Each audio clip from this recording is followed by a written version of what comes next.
again, it's Jennifer with Watercolor Girlfriend. Thanks for being here again today, this month. This month we are working with new things, new media, new supplies, new tools, and maybe new ideas and themes for working in our paintings.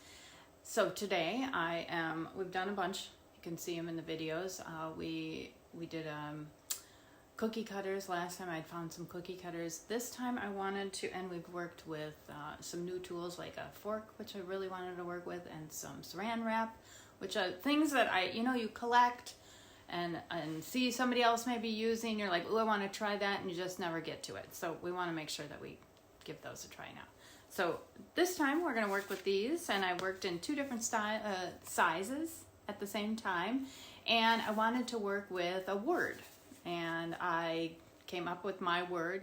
My word was the world, because it's a little much right now, right? And there's a lot going on, especially in our world over here. And I wanted to work that out with painting, and sometimes working out what stresses you out through painting and art and some journaling can really help you get through your day and your week, etc. So I worked with the world. World was my my word that I chose, and I chose kind of like a rigid lines. My resist that I chose, kind of structured, And then I also felt it was a bit of a whirlwind, so I chose that, and I went with that, and I chose like passionate colors and the environment and all sorts of things all coming together.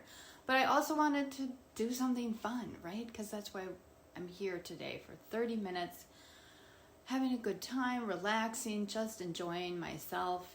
You're enjoying yourself. So I worked in some of the colors that I really like, and environmental colors, but also maybe things are on fire. And I also tried some new stencils. Enjoy the playtime that you have as well, because that can make you stronger when you go out and do stressful things in your life. You need to have a little bit of a balance so that it's not just stressful, right? Okay, I hope you'll join me in the video, and I hope you'll do some painting for yourself as well. See you in there.